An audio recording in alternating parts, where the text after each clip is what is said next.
এখন দেখবেন সংবাদ শিরোনাম। গণসংযোগকালে চট্টগ্রাম ৮ আসনের বিএনপি প্রার্থী এরশাদুল্লাহ সহ ২ জন গুলিবিদ্ধ, নিহত ১। ঘোষিত মনোনয়ন নিয়ে আজও কয়েক জেলায় বিক্ষোভ। সমস্যা সংকুল অকার্যকর ৫ ব্যাংকের শেয়ার মূল্য শূন্য ঘোষণা।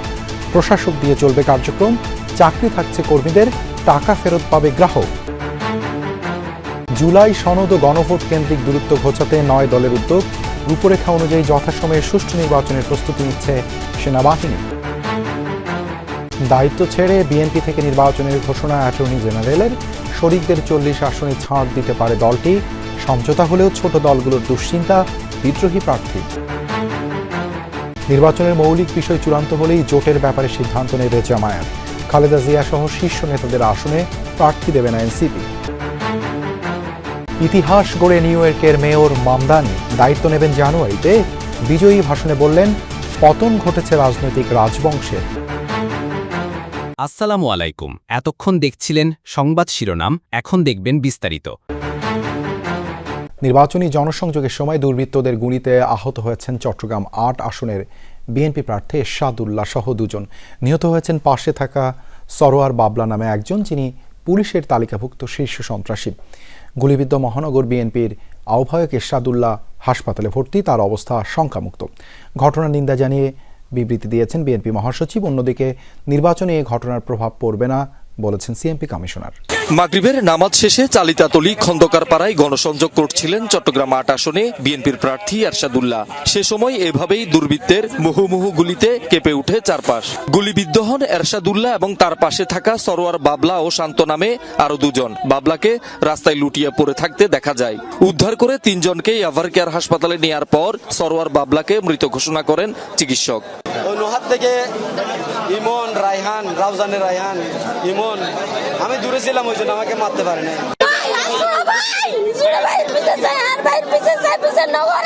ওদের সাথে আমরা চেহারাও দেখি না, মোবাইলে টোবাইলে দেখি।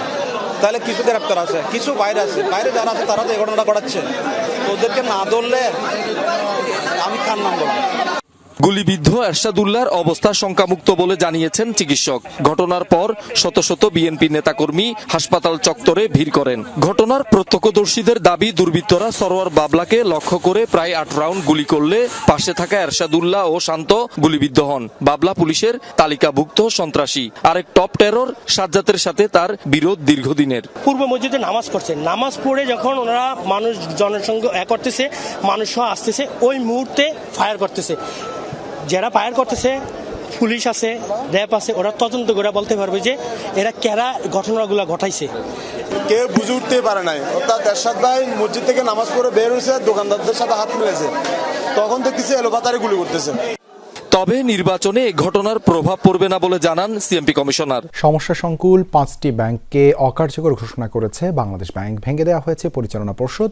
বিকেলে সংবাদ সম্মেলনে এসব তথ্য জানান গভর্নর আহসান এইচ মনসুর।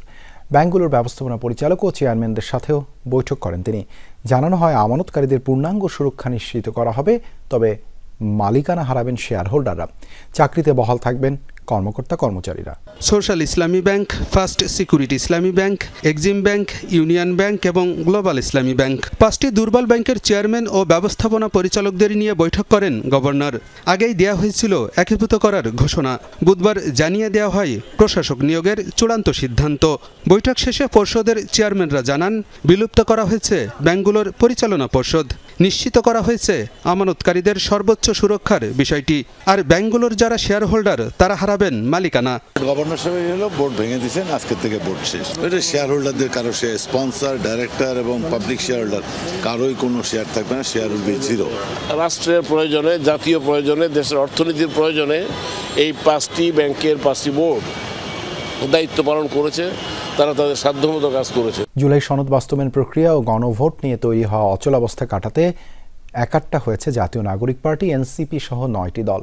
গণতন্ত্র মঞ্চের আহ্বানে জরুরি বৈঠক করেছে তারা। নেতারা বলছেন, প্রধান উপদেষ্টার বেঁধে দেয়া 7 দিনের মধ্যে একটি সমঝোতায় পৌঁছানোর চেষ্টা করবেন তারা। বৈঠক করবেন বিএনপি ও জামায়াতের সঙ্গে, চেষ্টা করবেন তাদের এক টেবিলে আনা। একই সাথে ঐক্যমত্য কমিশনের তৈরি করা জটিলতা নিরসনে সরকারকেই উদ্যোগ নেওয়ার আহ্বান জানিয়েছেন নেতারা। আগামী 1 সপ্তাহের মধ্যে সরকারকে ঐক্যবদ্ধ দিক নির্দেশনা প্রদান করার আহ্বান জানানো হয়। ওনারা যদি ঐক্যবদ্ধ নির্দেশনা না দিতে পারেন, অবশ্যই সরকারের মতো সিদ্ধান্ত নেবে। জুলাই সনদ বাস্তবায়ন প্রক্রিয়া ও গণভোটের সময়সহ অমীমাংসিত ইস্যুতে সমঝোতার জন্য রাজনৈতিক দলগুলোকে 7 দিনের সময় বেঁধে দিয়েছে অন্তর্বর্তী সরকার। 2 দিন পেরিয়ে গেলেও দ্বন্দ্বের কেন্দ্রমূলে থাকা বিএনপি ও জামায়াতের মধ্যে প্রকাশ্যে আলোচনার কোনো লক্ষণ নেই। এ অবস্থায় বিদ্যমান রাজনৈতিক অচলাবস্থা কাটাতে জরুরি বৈঠক ডাকে গণতন্ত্র মঞ্চ, যাতে 6 শরিক ছাড়াও যোগ দেন এনসিপি, এবি পার্টি, গণ অধিকার পরিষদ সহ 9টি দল। প্রায় 1.5 ঘন্টার বৈঠক শেষে গণমাধ্যমের মুখোমুখি হন নেতারা। বলেন তারা এখন বিএনপি জামায়াতের কাছে যাবেন, চেষ্টা করবেন সবাইকে নিয়ে একটি সমাধানের পথ খুঁজে বের করার। আমরা নিজেদের মধ্যে কিছু বিষয়ে কাছাকাছি এসেছি এবং আমরা অপরাপর যে রাজনৈতিক দল আছে তাদের সাথে আমরা আবার কথা বলাটা অব্যাহত রাখব এবং আমরা আশা করছি যে আমরা সবাই মিলে একটা জায়গার মধ্যে কিছু পরিমাণে হয়তো কাছাকাছি আসতে পারবো। সেটা সরকারকে আমরা জানাবো, কিন্তু প্রধানত সরকারকে এটার আসলে সমাধান করতে হবে। আমরা আশা করি যে নির্বাচন হলে দেশের স্থিতিশীলতা আরও ভালো হবে, আইন শৃঙ্খলা পরিস্থিতি ধীরে ধীরে স্বাভাবিক হবে এবং সেনাবাহিনী তখন সেনানিবাসে ফিরে যেতে পারবে। আমরা সেটার দিকে তাকিয়ে আছি। বিএনপির ফাঁকা রাখা 63 আসন নিয়ে দর কষাকষিতে শরিকরা প্রকাশ্যে বেশি আসনের দাবি জানালেও পর্দার আড়ালে কেউ একটি কেউ বা 2টি আসন নিয়ে সমঝোতার চেষ্টা করছেন। পাশাপাশি মিত্রদের জন্য ধানের শীষের বিপক্ষে নির্বাচন করার সুযোগও থাকছে। জাতীয় সরকারের আগে ভোটের মাঠেই রাজপথে সহযোদ্ধাদের বিএনপি যথাযথ মূল্যায়ন করবে বলে বিশ্বাস যুগপৎ নেতাদের। তবুও তাদের ভাবিয়ে তুলছে একাধিক আসনে বিএনপি নেতাদের স্বতন্ত্র নির্বাচন করার ঘোষণা। আমাদের যুগপৎ আন্দোলনে যারা শরিক দলগুলো আছেন তাদের সঙ্গে আলোচনার ভিত্তিতে আমরা এই পরিবর্তনগুলো আনতে পারি। ফাঁকা আসনের মধ্যে ব্রাহ্মণবাড়িয়া 6, জুনায়েদ সাকি, বগুড়া 2, মাহমুদুর রহমান মান্না, লক্ষ্মীপুর 4, তানিয়া রব, লক্ষ্মীপুর 1, শাহাদাত হোসেন সেলিম, পটুয়াখালী 3, নুরুল হক নূর, ঝিনাইদহ 2, রাশেদ খান। নির্বাচনের মৌলিক বিষয় চূড়ান্ত হলেই জোটের ব্যাপারে সিদ্ধান্ত নেবে জামায়াত, জানিয়েছেন দলটির সহকারী সেক্রেটারি জেনারেল হামিদুর রহমান আজাদ। বিকেলে সিইসির সাথে সাক্ষাৎ শেষে এই কথা জানান তিনি। আহ্বান জানান গণভোট ও জাতীয় নির্বাচনে একই দিনে হওয়ার প্রস্তাবের ফাঁদে পা না দেয়া। এর আগে সকালে গণ অধিকার পরিষদের সাধারণ সম্পাদক রাশেদ খান প্রধান নির্বাচন কমিশনারের সাথে সাক্ষাৎ করেন। নির্বাচন ভবনে প্রধান নির্বাচন কমিশনার এএমএম নাসিরুদ্দিনের সাথে জামাতে ইসলামীর 2 সদস্যের প্রতিনিধি দলের সাক্ষাৎ। এরপর সাংবাদিকদের সাথে কথা বলেন দলটির সহকারী সেক্রেটারি জেনারেল হামিদুর রহমান আজাদ। 5 দফা দাবির ভিত্তিতে আন্দোলন চলমান আছে। এ সময় তিনি ত্রয়োদশ জাতীয় সংসদ নির্বাচনের সমমনা দলগুলোর সাথে সমঝোতার ভিত্তিতে প্রার্থী ঘোষণার ইঙ্গিত দেন।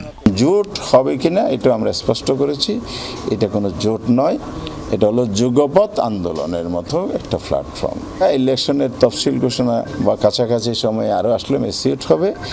এখনো পর্যন্ত আমাদের সিদ্ধান্ত সবারই যে আমরা কোনো জোট ফর্মাল করব না, আমরা নিজের মধ্যে একটা মিসল করব। জামাতের এই নেতার অভিযোগ ত্রয়োদশ সংসদ নির্বাচনের দিনেই গণভোট করা পাতানো